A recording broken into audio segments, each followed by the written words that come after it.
of how to pray to Kali and how to get, in a way, closer to the goddess without getting strangled. In the Kali temples I visited, there are various depictions of Kali, and Kali is often called the Black Goddess because she's often shown with the black skin. But this is not her only aspect. She's also depicted with a white skin, with a green skin, with a blue skin, and with a black skin.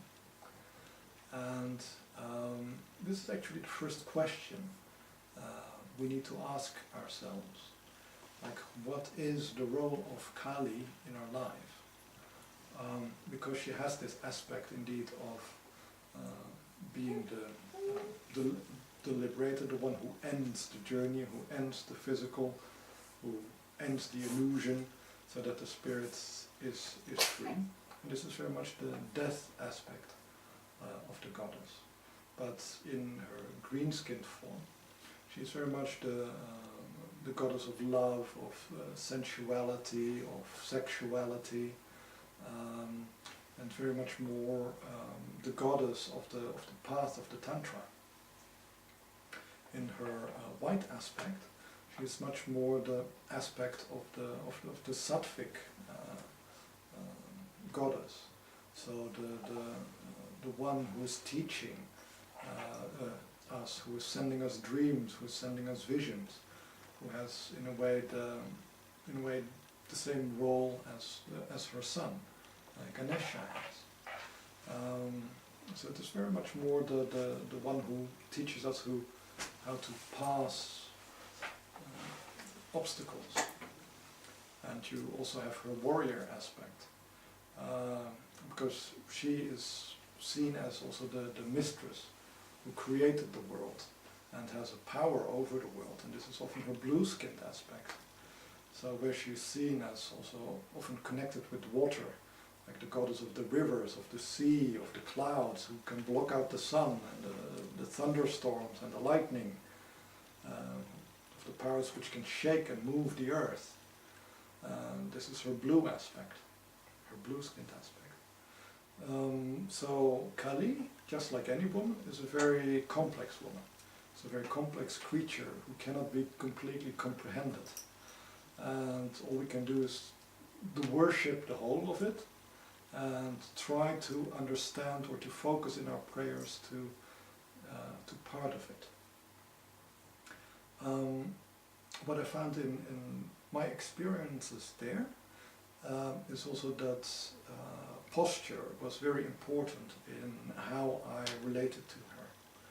So I tried praying in different postures, also to different aspects. So there's the posture of lying on your back, sitting in lotus, and lying face down.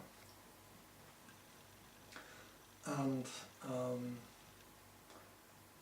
I found that while praying to the white-skinned aspect of Kali, I should sit in lotus position. I felt that in the other positions the energy flow was not in the right way, because it really felt like there were really different layers of energy within me, with the lower energies below and the higher energies above. And without sitting upright, I could not really let the lower energies percolate down enough so that the higher energy would have enough space to connect to her, without being able to bridge the gap between me and the goddess trying to teach me, reaching out to me.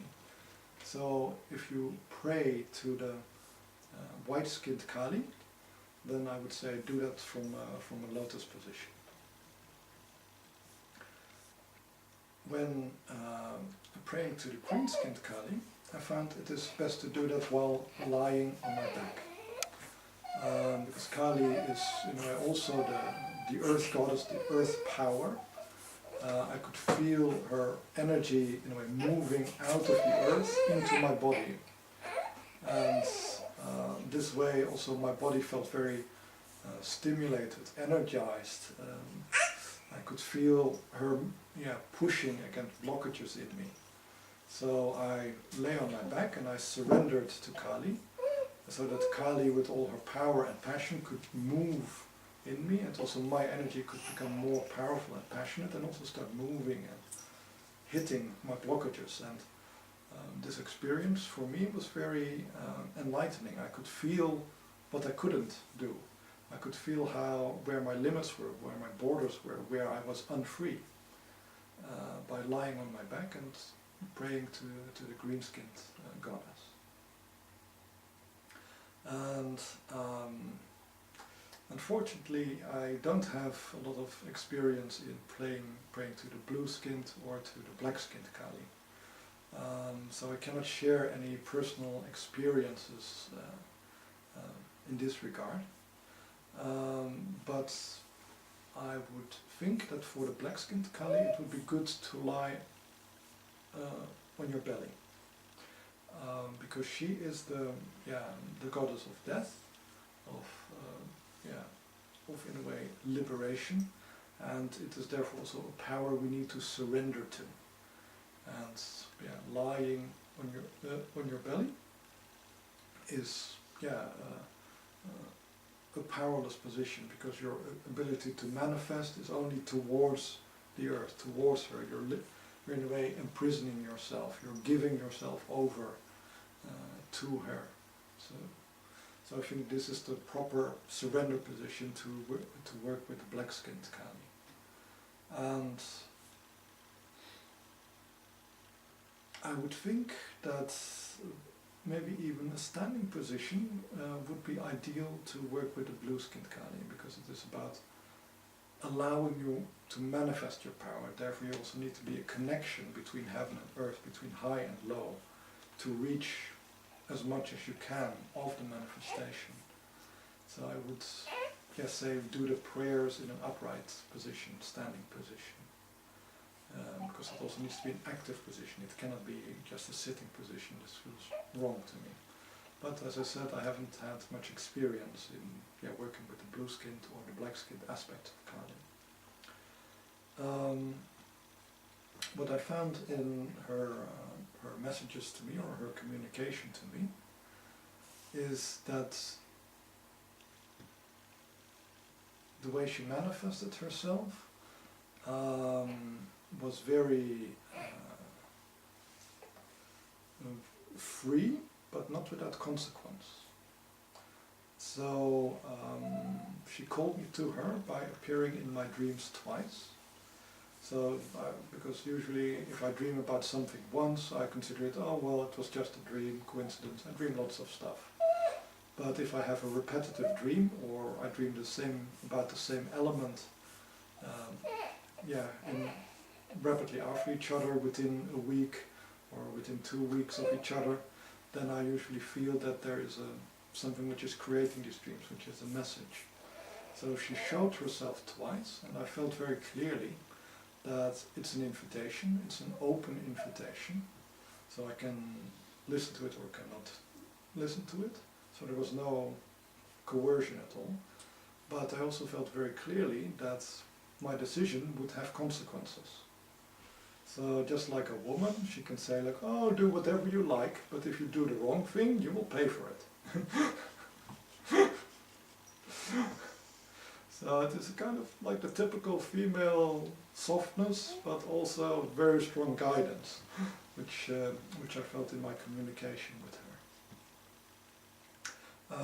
Fortunately, I did listen, and I went looking for her temples to get into deeper contact with her. And for me personally, one of the most profound things, I'm still trying to learn it, was indeed this revelation of unity. I've always worked out of the principle of unity, and I thought I knew it well. But by spending time in this temple of Kali, I really learned how, through my own ideas of authority and power and responsibility, I'm limiting myself. I say, okay, I have power over this. This is mine, this is not mine. And I have authority over this because I am able to guide this and I'm not able to guide that. And by creating these divisions, I deny myself a lot of freedoms. And that this denial of freedoms is ultimately limiting the ability of my own spirit to experience things, to experiment, to play with the creation. So I know that I still have to work a lot with Kali and with the tantric path to be able to help my spirit evolve better.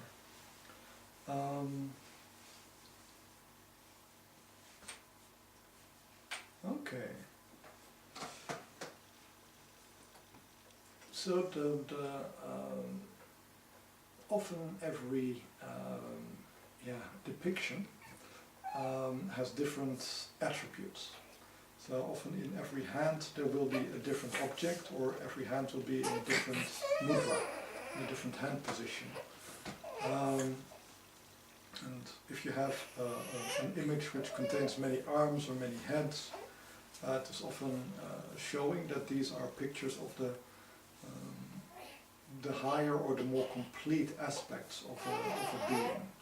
So you can depict a goddess in a very human form, and this is basically also the more exoterical form of the goddess. So she stands for a person who can help you, who can do something, while the more symbolical forms are rather more esoterical, because they show you all the different aspects of the power you can focus on. So if you pray to such a picture, you often would pray even to one element or one attribute of Kali, and often also the working with statues and images in itself can be a very tantric exercise. You can pray to Kali's big toe standing on the back of Shiva, to really feel okay, what is the relationship between the feminine power and the spirit? How are they moving each other? How is that tiny aspect of the physical impacting itself and reverberating through the entirety of the spirit? And this is also the way or the method to work with imagery in general, and imagery of Kali in particular, I would say, in a very tantric fashion. What is also important is that what I felt very strongly, that it is not a purely meditative method, because I got into the habit out of Christian prayer to go into a very quiet, meditative, almost passive state. Like I learned I have to be like a quiet pond without any ripples, so that I can see clearly and purely without any energies diluting the image. So this was my first attempt, and this is still my habit in prayer, to empty myself. And out of this emptiness I can see more clearly what is shown. But this is not the way to pray to Kali. I noticed that I first went to her temples, I tried to pray, that didn't work very well. And then okay, what should I do? Please guide me. And well, then I actually had to climb up and down mountains and do quite strenuous physical exercise. And then going back to the temples, I could experience a lot more, because both my spirit energy and my physical energy had to be in this really alive state where there's a lot of life force moving. She is the essence, not of this stillness, of this tamas, of this kapha state, but really of the rajas state, of being experimental, about being active, about being a warrior, or really get into the active feminine aspect of it. So I had to go up and down mountains, climb stairs, have lots of adventures, chase food, and then go into the temple, and then I was ready to pray and to receive. So this is very different method of prayer also from the standard Christian one. And oddly enough, I found that you could say, I would expect to be very full with all the impressions and all my ordeals and my aching legs and being half out of breath for running up and down a mountain at a great altitude with very thin air. But I found that the messages were very clear and that my energy was being guided very strongly, especially because it was in a way an almost chaotic state, you could say. So that is something which might help in connecting with